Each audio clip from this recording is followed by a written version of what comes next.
Francisco Abundis, director asociado de Parametría, muy buenos días. Mundo. Paco, acabamos de ver toda esta polémica que está generando, cada día crece más. ¿Cómo le puede impactar a Andrés Manuel López Obrador o cómo se puede medir el potencial de impacto en su imagen, en su credibilidad? Creo que primero tendríamos que ver datos tan básicos como cuánta gente se entera, ¿no? Que es una primera, digamos, con el tiempo puede que más gente se entere.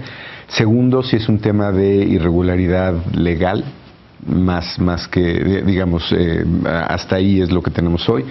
Pero yo ya empiezo a ver analistas o empiezo a ver voces que lo quieren interpretar como un tema de corrupción. Si llegamos a este punto, si se entera mucha gente y hay un argumento de corrupción o se le da esta lectura, creo que puede tener un fuerte impacto, dadas las razones de voto que tuvimos el 1 de julio. Hay una cosa simbólicamente importante cuando se asocia la corrupción con el hombre que combate y el partido que ataca la corrupción. Ese es el tema. Entonces hay ahí un oxímoron, ¿no? Así le dicen algunos, una contradicción esencial. ¿Cómo quien ha combatido la corrupción ha tolerado o ha cometido actos de corrupción con un pretexto tan ruin como la ayuda a los damnificados? Ahora ese es el veneno que lleva esta combinación de conceptos, ¿no? En números te diría, para contribuir a tu argumento, como votó la gente el 1 de julio, la razón más votada entre corrupción, inseguridad y economía fue corrupción. Casi una tercera parte del electorado, 29%, dijo que su motivación principal para decidir su voto ese día era corrupción. Otro 28% fue economía y 23% inseguridad.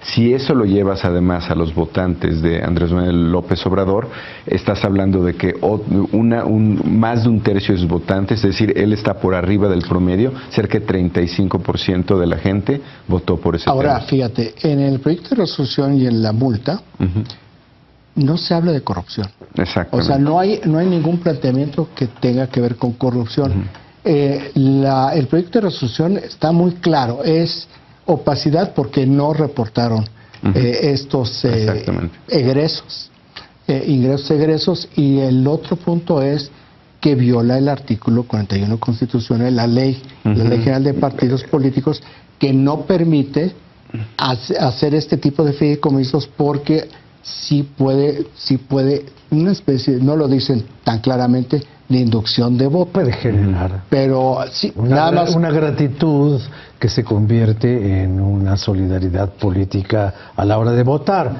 A mí me estás dando dinero y me lo das con el logotipo de Morena, yo le debo la reconstrucción de mi casa. Que además no creo que hayan reconstruido nada con 3.500 pesos nadie, ¿no? Sí, pero bueno. nos estamos yendo, realmente la arena pública está metida en dos temas. Uno es lo de corrupción, que tú lo estableces por un lado, y por el otro, de que no hubo nada ilegal porque no se financiaron campañas, lo cual no está en la resolución del INE, ni tampoco es el motivo de la multa.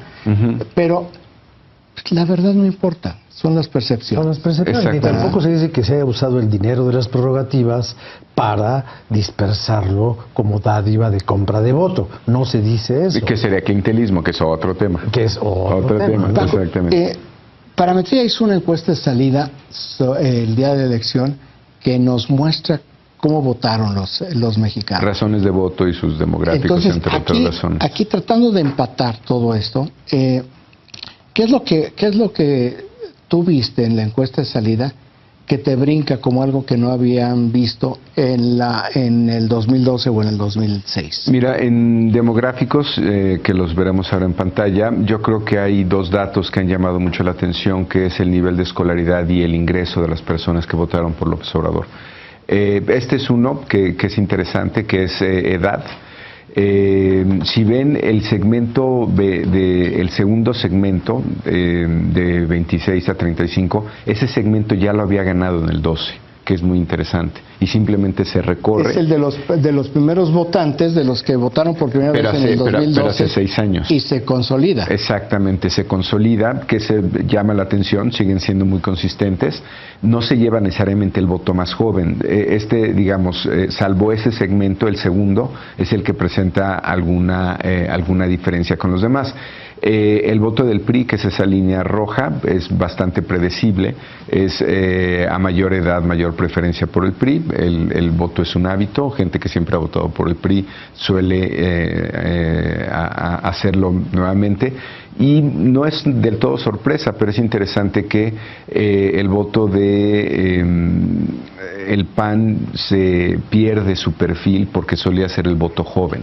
Oye, papá, y esa línea azul no lo refleja. No. Voy a volver a cruzar con la coyuntura. Sobre este demográfico, ¿quiénes son o cómo está la parte de corrupción, inseguridad? ¿Cómo brinca ahí por niveles demográficos? ¿Se mantiene los mismos porcentajes en función de las edades o hay diferencias?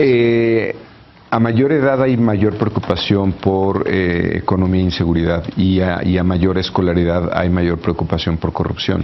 A ver, vamos a ver entonces la de escolaridad, si esa es la variable.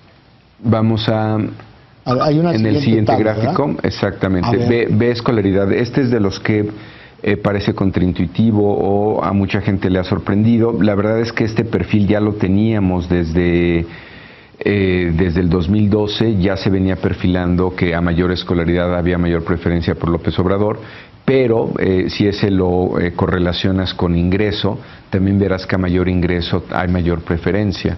Entonces ya hay un cuestionamiento de cómo es que un candidato de la izquierda lo está votando la gente con mayores ingresos. A ver, ¿cómo votaron por ingreso? ¿Tenemos la gráfica del voto por ingreso?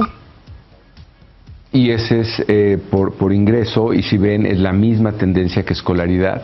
A mayor ingreso, mayor preferencia. Estos gráficos, una forma de leerlos es, en promedio, él estuvo en 55 puntos en el exit poll, y si ven cualquier número por arriba de 55, es un sesgo hacia que le favorece. 10% en el de mayor ingreso. Así es. Entonces, esto es lo que me parece a mí que pues ha sorprendido, porque la gente esperaría que un candidato de izquierda lo votara gente de menores ingresos, y más bien esos menores ingresos están votando, como suele ser tradicionalmente, por el PRI.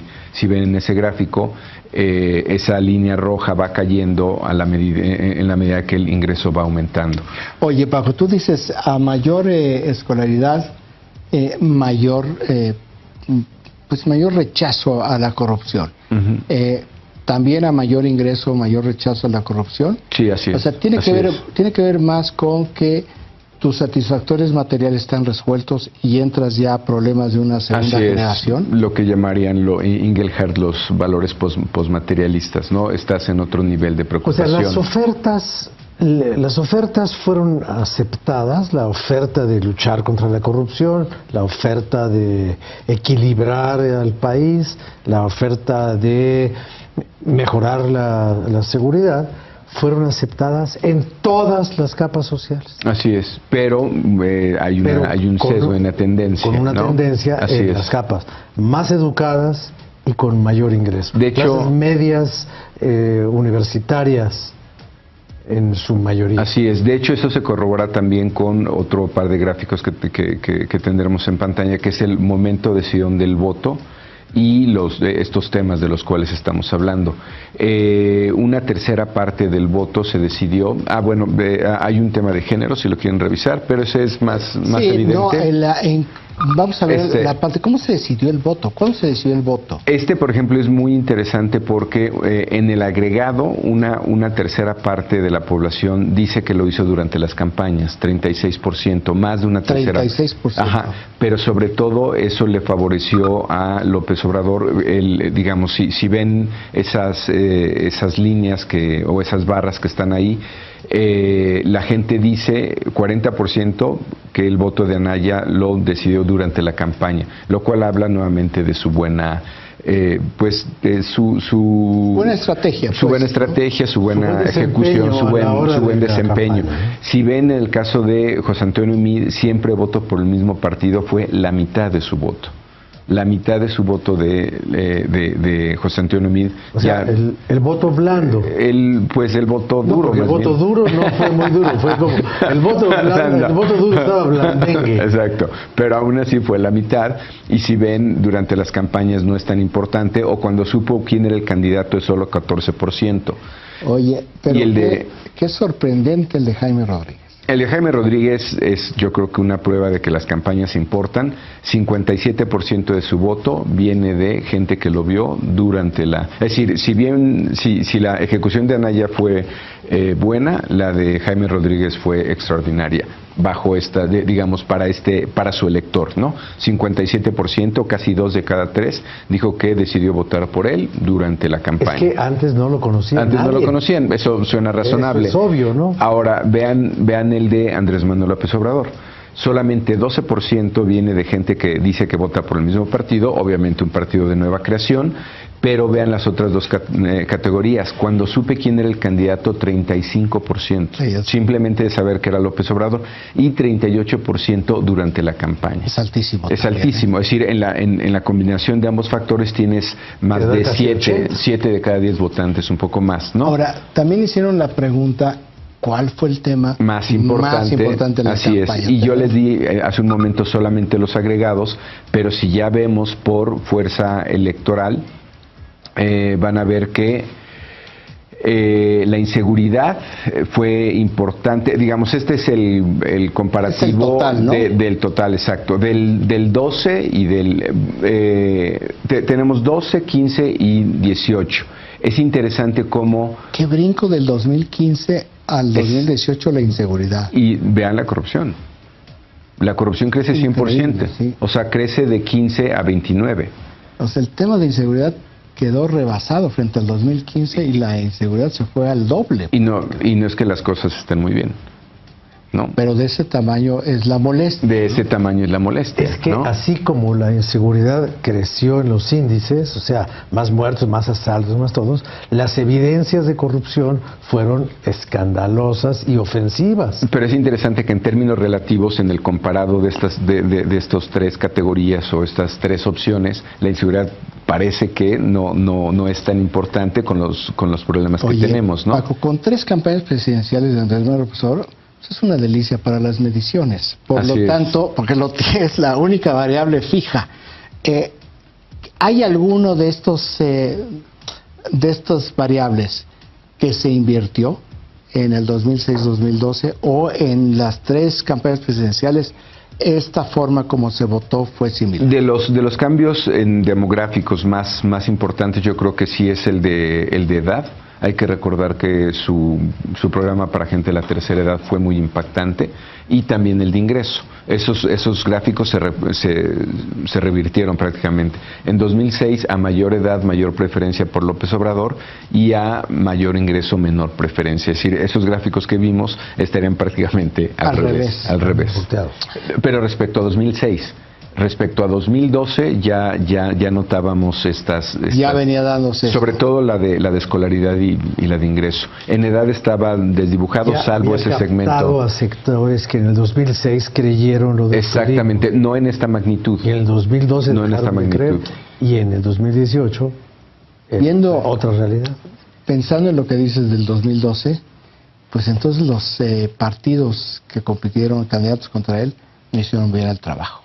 Pues, no leyeron muy bien al electorado. Exacto, ahí habría otro planteamiento que es difícil saber con estas mediciones, que es un poco el que planteabas, Rafael, que es el tema estaba ahí y él lo retomó, o él fue generando la agenda corrupción. Por eso el tema del cual estamos hablando es muy delicado, porque puede ser un punto de quiebre. Pues es el 1 de julio fue uno de los motivantes más importantes. Como dicen los que no repiten lugares comunes, una acusación de corrupción le pegaría en el talón de Aquiles, en la única parte en donde no se le podría decir absolutamente nada a un hombre que ha hecho de la honestidad valiente un lema desde hace más de 20 años. Así es. Ahora, para ser justos, lo que tenemos hoy son irregularidades, ¿no? Eso es. Hay irregularidades. Opacidad, pero hay quien lo está leyendo ya en una segunda derivada, que sí es un tema delicado. Sí, porque es muy fácil derivar de esto a la corrupción, a la tranza, al arreglo, a la maniobra, ¿no? Al subterfugio, al darle la vuelta. La ley y la arena pública no siempre coinciden. Paco Bundis, encantado de que hubiera estado aquí con nosotros. Al contrario, un gusto, Raimundo. Francisco Bundis, director asociado de Parametría.